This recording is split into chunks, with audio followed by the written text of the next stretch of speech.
Putin unleashes hypersonic missile strike on Ukraine. Ukraine's West-backed military facilities down to dust by Russia. Heavy blow to Ukrainian military, 1,300 plus Zelensky men killed on Ukraine. Another deadly night for Ukraine, as this time, Russian forces go all out against enemy and enemy targets. Russian forces carried out a massive overnight precision strike across Ukraine. Russian forces used hypersonic Kinzhal missiles on Ukraine's military sites.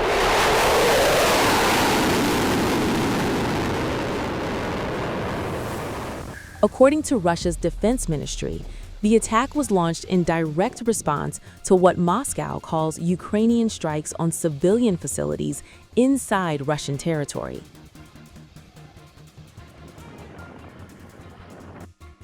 Russian military said all its targets were hit and goals were achieved successfully. Targets, according to Moscow, included Ukraine's military-industrial enterprises and energy infrastructure supporting the war effort.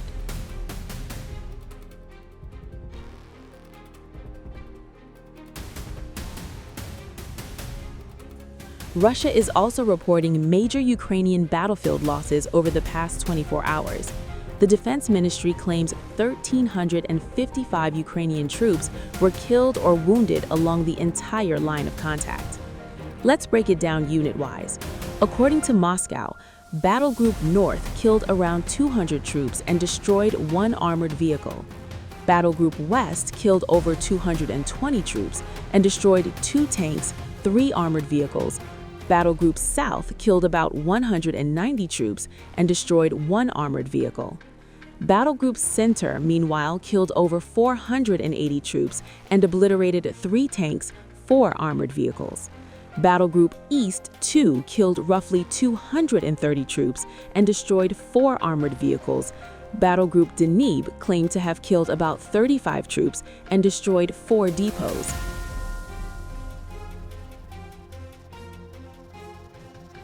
In the Donetsk Republic, Russia says its Battle Group Center continues destroying surrounding Ukrainian forces in Dmitrov. According to the ministry, Russian troops are clearing the neighborhoods of Vostochi and Zapadny and mopping up nearby settlements. An attempted Ukrainian breakout near Svetlau was allegedly stopped. Russia claims 11 Ukrainian soldiers were killed, with 1 taken prisoner. Moscow also reports a failed Ukrainian assault toward Krasnoarmeysk. An attacked group riding motorcycles and supported by tanks attempted to break through from Shevchenko. The defense ministry says the assault was crushed. Russian forces also say they struck port infrastructure used by Ukrainian forces, along with ammunition depots and foreign mercenary positions across 142 locations. Meanwhile, Russian air defenses report intercepting 169 Ukrainian drones and 2 US-made HIMARS rockets within the last day.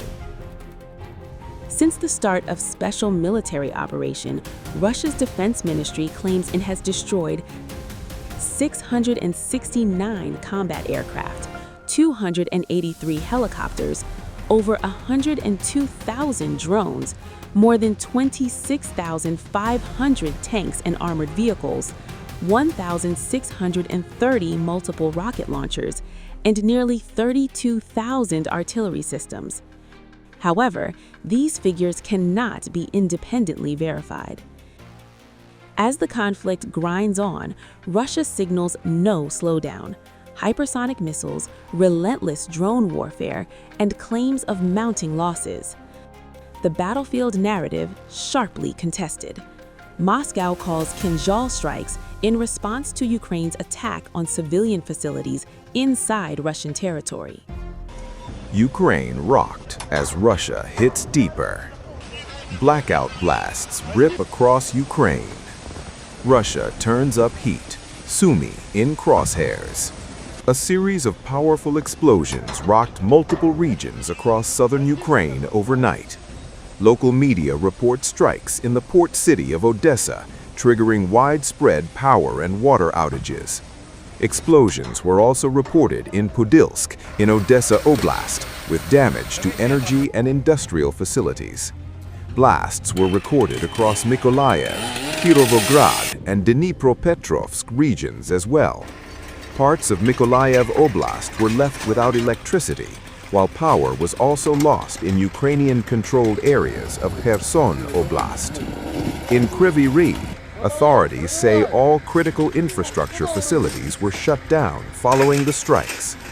Air raid sirens sounded across the country overnight, signaling one of the broadest alerts in recent days.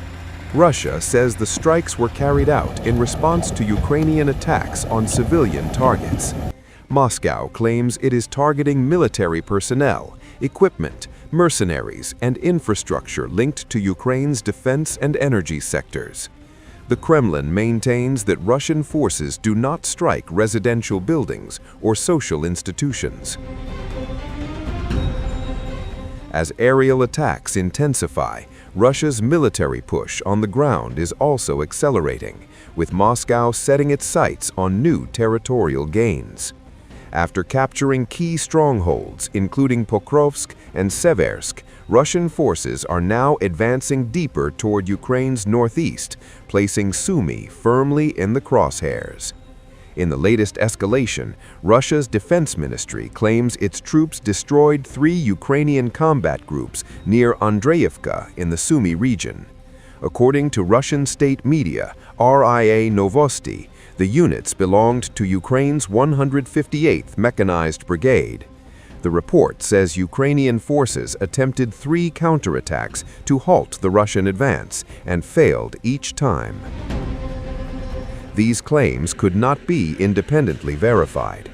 Sumy, a strategically vital northeastern city, has been under sustained pressure for months as Russian forces push to expand control along the border. Moscow says the intensified assaults are aimed at creating a so-called buffer zone in Ukraine's Sumy and Kharkiv regions. Military experts claim that beyond Sumy, the bigger objective may lie further south. Kramatorsk and Slovyansk, key command and logistics hubs for Ukraine's military, are now emerging as potential targets as Russia presses its offensive deeper into eastern Ukraine. I thank you for defending our nation in such a critical and dangerous sector. Kupiansk, the Kupiansk direction, the city of Kupiansk. I know that many of you have been fighting since the very beginning of this war, and many people are on the front lines. Without any interruptions, without any pauses. I highly value The way you treat Ukraine, our nation, our state. Without you, we would have simply lost it. I am grateful to you for this, not just on this day. Today, the Kupiansk direction is our focus. Our brave warriors here are achieving significant results for the sake of Ukraine. Many Russians have spoken extensively about Kupiansk. We have personally congratulated our brave guys.